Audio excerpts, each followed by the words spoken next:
یہ بچے جب واپس گاؤں پہنچے تو شام ہو چکی تھی۔ سلیم نے باہر کی حویلی میں داخل ہو کر ٹٹو کو نوکر کے حوالے کیا۔ نوکر نے ٹٹو کی پیٹھ پر تھپکی دیتے ہوئے کہا، سلیم جی، تمہارے چچا مجھ پر بہت خفا ہوئے ہیں۔ اگر تم گر پڑتے تو میری شامت آ جاتی۔ آئندہ میں تمہارے چچا کی اجازت کے بغیر اس ٹٹو کو ہاتھ نہیں لگانے دوں گا۔ سلیم کچھ کہنا چاہتا تھا، لیکن اچانک اسے حویلی میں ایک خوبصورت گھوڑا دکھائی دیا اور وہ خوشی سے اچھل پڑا۔ مجید، ابا جان آ گئے ہیں، وہ دیکھو ان کا گھوڑا۔ وہ یہ کہتا ہوا حویلی کی طرف بھاگا۔ گھوڑے نے اسے دیکھتے ہی کان کھڑے کر لیے۔ اس کے نتنوں کی آواز کہہ رہی تھی کہ میں تمہیں پہچانتا ہوں۔ سلیم قریب پہنچا تو گھوڑے نے گردن ذرا نیچی کر لی اور وہ اس کی پیشانی اور نتنوں پر ہاتھ پھیرنے لگا۔ مجید چند قدم دور کھڑا رہا۔ سلیم نے کہا، مجید، تم اس سے ڈرتے ہو؟ مجید نے کہا، یہ مجھے کاٹتا ہے۔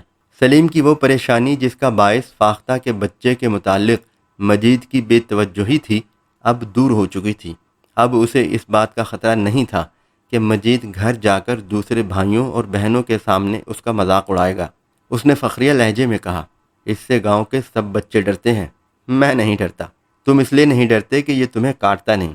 تم جانتے ہو یہ مجھے کیوں نہیں کاٹتا؟ مجید نے کچھ دیر سوچنے کے بعد کہا، اچھا بتاؤ، یہ تمہیں کیوں نہیں کاٹتا؟ میں اسے چنے اور گڑ کھلایا کرتا ہوں۔ میں بھی اسے چنے اور گڑ کھلایا کروں گا۔ سلیم، تم کہتے تھے کہ تمہارے ابا جان گیند لائیں گے۔ ہاں، وہ گیند لائے ہوں گے، چلو گھر چلیں۔